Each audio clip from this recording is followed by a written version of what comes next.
Lottery, and the recording is in progress. From the National Lottery Community Fund, let's just accept that recording. I've got a relatively short, although when I start speaking it can go on a bit longer than I expected, PowerPoint that I'll share with you. Hopefully some useful information in there, a very sort of high level overview of what we do and how we might be able to help you.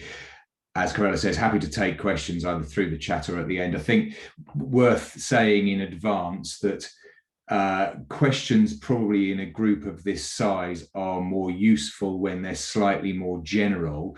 And if you've got something very specific about your particular organization's work or a particular grant that perhaps you're interested in seeking, and you feel perhaps that's actually quite specific to yourselves and maybe not so much use to other people in our group today, then I'm happy to speak to you separately after the meeting. I will give you my contact details at the end. So I'm very happy to speak to you, one-to-one rather than with everybody today. So if I get into sharing my screen, which is going to be this one here. Okay, is that showing up for everyone? Yeah, that's fine, thank you. Excellent. So, as I say, my name is Matt Cox. I am a local funding officer for the National Lottery Community Fund. What that means is that I am one of two members of our staff with specific responsibility for applications and grants that we award within Northamptonshire. I also have some responsibility within Warwickshire. So I am living relatively locally. I do live in Warwickshire rather than Northamptonshire, but I can come out and visit groups, particularly now we're able to do that again. I literally can come out and see groups to talk about their projects, to visit activities that are already happening, to see sites where things might be wanting to take place. So we operate locally, and really our entire way of working as a fund now is conversational when we're talking about our larger grants program specifically, which is the one that I'm involved with. And I'll get into the details of that in a moment. Worth saying that my other colleague in Northamptonshire is somebody called Sarah Kent. She generally looks after Northamptonshire, and I look after West Northamptonshire, though we both do get involved with things that happen in Northampton town itself. So it may be that one of us would be a better point of contact than the other, but we're both happy to talk about the county with anyone that needs to have a conversation with us. That pressing page down has done nothing, so I'll have to do it that way. The National Lottery Community Fund is a fairly major funder in the country, gives around £30 million to good causes. The National Lottery in general has £30 million to good causes every week. There are four main distributors of that National Lottery money. There's the National Lottery Community Fund, of which I'm a part, Heritage Lottery Fund, Arts Council, and Sport England. The National Lottery Community Fund is the largest of those four. So just a bit of background information on what we had is £2 for a lottery ticket, 56 pence of that goes to those good causes. And as the largest of the distributors, we get 40% of that. So it's about 23 pence of every lottery ticket comes to us to be able to spend on projects around the country. We are a non-departmental government body, which means that though we are at arm's length from the government, we are accountable to Parliament and to the public as public funds. So everything we do is very much monitored from above. We have to make sure that we are distributing it in the right way. But we are distributing around, for the community fund, 600 million a year across the country. The 2021 financial year, about 130 grants were awarded in Northamptonshire itself for about £4.5 million. That's relatively the sort of what we'd expect year on year. Very basic. What we in the community fund are looking to do to help communities to thrive, to help communities to be more connected, and to support those charities and organisations working in those communities to help them to be more vibrant. That does mean that unfortunately a lot of our funding now is actually linked to helping communities to survive, particularly in light of the pandemic. So we are putting roofs over people's heads, we're putting food on people's tables, we are making sure that people are not in abusive situations, we are making sure that there is funding there for young people and for older people. We are sadly less about these days the things that bring communities together, like the street parties, for example. Awards for All, I'm sure, still get involved in quite a lot of that sort of thing, but larger grants for big community activities and some of the more fun things we used to be involved with, sadly less so. It's more about, as I say, keeping people alive. There are the two main streams within the National Lottery Community Fund. We do have strategic funding all the time, and everything that is available through the community fund is on our website. There are sometimes funds specifically for capital works. We haven't had one for a few years of that nature. Environmental funding for specific themes, so be it for working with women and girls, be it for older people. There are from time to time different strategic programs, but the two main ones are your small grants program and your large grants program, both of which I'm sure you have heard of. Awards for All is a small one. That's for grants over 300 and up to 10,000, constantly rolling, so you can apply at any time, but you can only apply once or have an award once in any 12-month period. 3 simple questions and a decision within 12 weeks. It's a relatively quick turnaround if you just need a smaller amount of money. As I say, I work on reaching communities, so Awards for All does remain a rather centrally based funding program. Reaching communities is our main program, and that is where we have our local funding officers and the conversational approach and being available for you and able to come and see you. It's for organisations and partnerships working together, over £10,000. There isn't an upper limit, but there clearly is a limit to the amount of money we've actually got available. So within the local Reaching Communities funding, you don't see many grants over perhaps £100,000 per year, so £500,000 over a 5-year period. There are some, but particularly at the moment, we're seeing very, very few of those. Maximum grant length, 5 years. Again, it's a rolling program. We do encourage everyone to apply through our website, and I'll give you the details of that. We are able to take applications in a video format or via an email, but generally, and we would encourage everybody to go through the website unless there are specific communicational issues why it makes better sense for your organisation to apply in another format. We can cover, as it says there, project costs, organisational development, the core costs of an organisation to keep it afloat, which was something that we hadn't really been able to do very much of pre-pandemic, but saw very much during the last couple of years. If we didn't fund some core costs, then many organisations that were absolutely vital in the local area would just disappear. And we didn't want to see that happening. We can also fund capital projects. That has become more difficult with the pressure that we're under at the moment with the number of applications compared with the amount of funding we have available to us.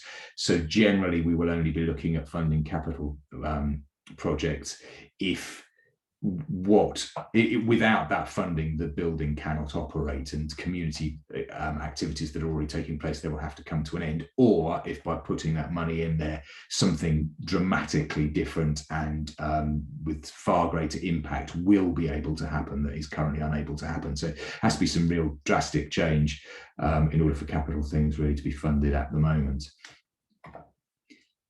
Anything, whether it's Awards for All or Reaching Communities, these are the 3 things that we are expecting to be a part of something that is brought to us, something that is led by the people within that community, the people that will be or already are the beneficiaries, something that is working on the strengths there and where things are well connected, whether that's within a local community or if it's a particular type of organisation, the connections with other sorts of related organisations. Knowing that those 3 things are there really helps us to feel more confident in being able to support something. But one of these 3 at the minimum has to be in place for us to be able to consider it. It must meet one of these three priorities at least. Many actually meet all three, and that is that it's bringing people together and strengthening relationships in communities. It's related to a space or a place that matters to people, and as it says there, an online network, it can be something that isn't physical. More often than not, we'd immediately think of a community centre or a park, but particularly again with the pandemic, and exactly as we're doing now, sort of online forums and places are just as relevant. And the third one is early action and helping people to fulfill their potential. And I think that is very strong at the moment with the sorts of projects that have grown again from the couple of years we've just had. So yes, must meet one of those in order to be eligible for National Lottery funding through the Community Fund. Simply, at the moment, we're very much under the cosh with the number of things that are coming in that have either been impacted by or grown out of responses to the pandemic, and we are aware that that will remain an important focus for possibly several years to come. A key part of our situation now is that as we try to rebuild, helping communities to thrive, which is obviously right at the heart of what we want to do, is something that is more important perhaps than ever. Who can apply? It says it there.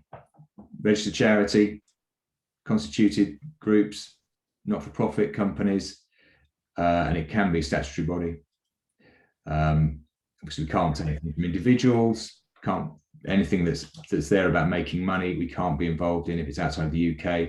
There has to be strong governance, and that has to be clear that there's not just two people who are related or in a relationship in some way. And as it's in one organisation applying on behalf of another is not something we can work with.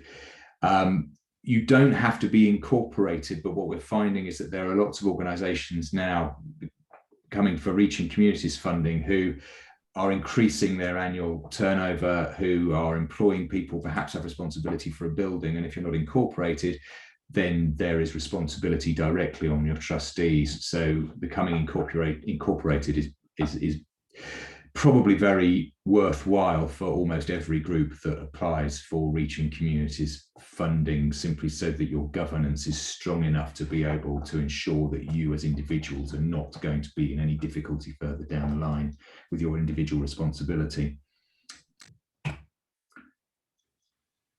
As I say, we encourage people to apply through our website, where you will be asked some very simple things, sort of things that actually, if you're existing as an organisation, you'll know the answers to, and if you're applying for funding, you ought to know the answers to. So who are you? What do you do? Where are you? Why do you want the money? How long do you want it for? And what exactly are you going to be spending it on? Obviously, I imagine you wouldn't be making a funding application unless you could answer all of those questions. So we're not trying to trip you up. We're not looking for anything difficult. And it's been a few years now since the beginning of 2018, but the fund very much changed its way of working to this local setup, but also removed the very rigid application system with an application form that was incredibly detailed. And then if you got to the second stage, you'd have to do an even more detailed application form. We still have 2 stages, but it's much more conversational. As I say, we'll ask you some basic questions. If we feel we need to know more about what you're doing, we'll ask you that. We won't penalise you because you didn't tell us it all in the first instance. So we're looking not only for just the key information, but we're also trying to not waste your time and ask you to fill out pages and pages of an application form, or waste loads of time pulling together a whole lot of information that we really don't need to know. It's much more about giving you the opportunity to do what you do, which is so important, and spend as little time as possible on the things that we need to know, just that we can hopefully then understand enough to make an informed decision. These initial questions the answers to them, that is, will be presented to a panel who will review every application and decide whether they feel it is something that it is worth knowing more about, something that is more likely to be able to be funded by us. And if we feel that it's worth your time and worth our time to take it forward, we will then invite you to put some more information together. Generally, we'll already know most of what we need to know about it. There may be some specific questions that review panel may come up with that are quite key for us to really feel confident in making a final funding decision. But at this sort of second stage, we'll definitely be looking to know more definitely what your budget is expected to be for the project you're presenting, what your organization's financial position is, and then something very simple like getting a copy of a recent bank statement, so that if we do award a grant, we have a bank account we can pay it into. So it's again pretty simple stuff, and oughtn't be something that would trip anyone up. If we are involved in a capital project, it's at this point that we do things do become a bit more complex, because we do need to know much more about ownership and planning and quotes, and completely forgotten what the thing is you do with contractors that isn't just as simple as quotes. But anyway, not a problem. But we need to pull all that information together, so it can be a longer process, and we will ask for much more information with capital projects. But obviously we'll make it very clear what it is we need from you for this second stage, and then we'll make a decision. One part of that additional information we'll need at that point is a safeguarding policy. We used to only ask for this in cases where it was very clear that an organisation was working with a particular set of beneficiaries, where that was something that we felt we ought to be sure you had the right processes in place because of who they were. But actually, in reality, even for your own staff or volunteers, having a decent safeguarding policy in place is essential. So there are guidelines as to what we would expect from that. We would share those with you if you needed them, but that's worth being aware of, something that we do now expect from every group if we were to award a grant. If we do go ahead and award you something, then you've got a month to return your offer letter. You've got 6 months to start your grant once that's returned to us, and then we let you run with it. We used to, in the same way that we were very rigid in how we worked with the application process, we used to be very much about you setting out exactly what your outcomes were going to be. We'd be on you if you weren't hitting the targets that you'd set for yourselves. We realised that isn't how anything works, and that actually, even if you're only having funding for 1 year, things can change.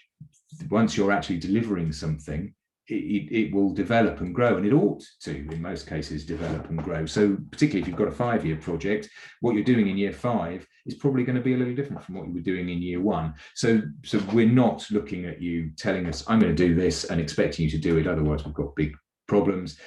We just expect you to be able to deliver what is right for the community that you are working with. And we will ask you to report annually on what it is that you have been doing, to provide us with a budget on how you've been spending the grants, which we would normally pay in instalments through the year. And then we'd ask you to report on the full term once the project was over, so however many years it might have been for. At the end of that, we'd like a final report. But again, we're not looking for mammoth documents from anyone. We just want you to be able to tell us what you did, how you spent the money. If it's in the spirit of how we offered that grant, then we're all good. And we do realize that actually things might need to change dramatically. Of course, again, the pandemic had that effect. So we will, in many cases, be willing and able to actually vary the terms of any grant that we've awarded to be able to enable your group to deliver what is right at any given time, even if it perhaps is a little bit or quite a lot different from what we'd originally expected you to be spending the money on. That really, very basic overview is it. Everything that you would ever need to know is on our website. There's the web address there. We have an advice line which covers awards for all and reaching communities, and indeed any of the strategic programs that might be available at any time. The number is there. And if you do want to get in touch with me directly, that is my email address. And Corella has got a copy of this presentation and will be able to share it, so you don't necessarily need to scribble it all down now. What I will just quickly do is share my screen again, but with our website. So it looks like this. And this is the home page of it, and you can immediately see there: apply for funding under £10,000, that's awards for all. Apply for funding over £10,000, that's reaching communities. Although, as I say, if you go in there and then you pick England, you will see that there's more than just reaching communities there, because there are other, as I say, things running, strategic programs. Sometimes we have money from elsewhere that we are able to distribute. So there will be other options, but reaching communities is the key one for funding over £10,000. It'll give you everything I've just given you, but in slightly more detail right there. You can apply online. You don't have to do it all in one go. You can stop, save it, and then go back in and continue at a later point. And it should all be pretty simple. But if you have any questions or have any difficulties at any time, then you are welcome to come to myself, Sarah, or that advice line, and ask them. The only other thing I was just going to mention, and I will just share again, is we currently are undergoing a strategic review, and all that, yeah, there we go. So we are looking at ourselves and how we operate, and we are asking people that we work with, groups that we haven't had anything to do with in the past, groups that have had loads of funding, infrastructure organisations. We're asking for anyone who feels they might want to have an opinion on what we could do differently, what we could do better, what we're doing right, to actually get in touch with us and let us know. There's been some events, there's been some specific surveys that have gone out, but at the moment, hopefully you can see it here, putting communities first at tnlcommunityfund.org.uk.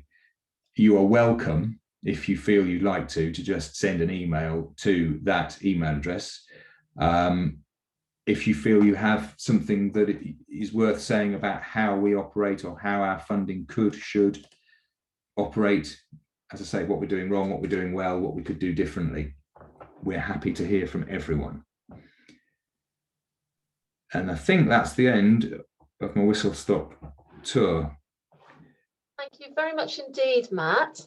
Have we got any questions from anybody?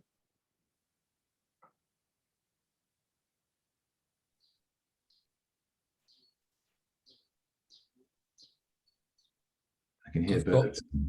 I've got one. Hi, Simon. Hello.